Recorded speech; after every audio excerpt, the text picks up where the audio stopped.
She didn't ask for help, but Arosh noticed the silence in her colors. In a room full of bright drawings, one girl sat quietly, but Arosh saw her, and with a simple slide of his crayon box, he said, "You belong here." The girl smiled, picked a color, and in that quiet moment, they drew kindness.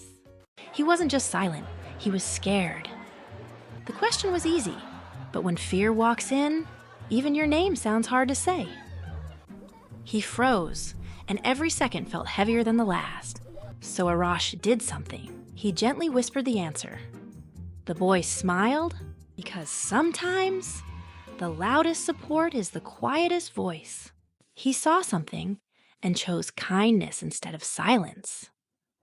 Everyone opened their lunch, except one boy who just smiled and quietly closed his empty box. He said he wasn't hungry, but Arosh knew that look, the look of quiet hunger. Without a word, Arosh slid half of his sandwich across the table. And in that moment, lunch became more than food. It became friendship. He didn't want gifts, just one person to remember.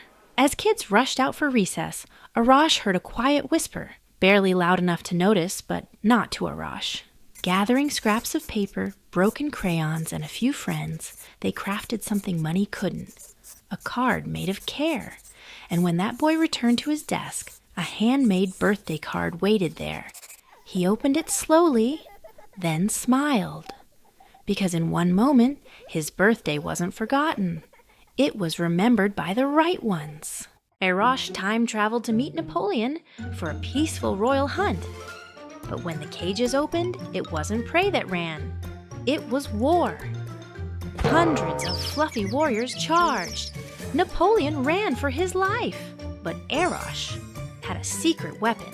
Arosh became their leader, commander of the fluff troops. Napoleon lost the battle to bunnies, and Arosh, he won their hearts. They thought it was just a balloon. But then it started flying. Arosh and his dino buddy were just walking home, an old air balloon parked on the side of the road. Before they could even blink, Dino tapped a shiny button. The balloon shot up into the sky. Arosh held on tight. "We're flying!" He laughed. As they floated higher, a giant zoo appeared beneath them, colorful, noisy, and full of life. They flew right over the lion's den. Huge golden lions looked up. Next, they passed a cat garden.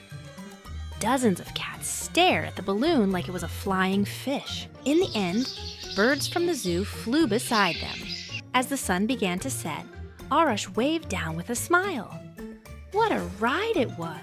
Arosh was having the best day ever, laughing and swinging high in the park. But then something made him stop. A tiny rustle in the bushes caught his ear and found a shivering little puppy. Without a second thought, Arosh knelt down, shared his biscuits, and made the puppy feel safe.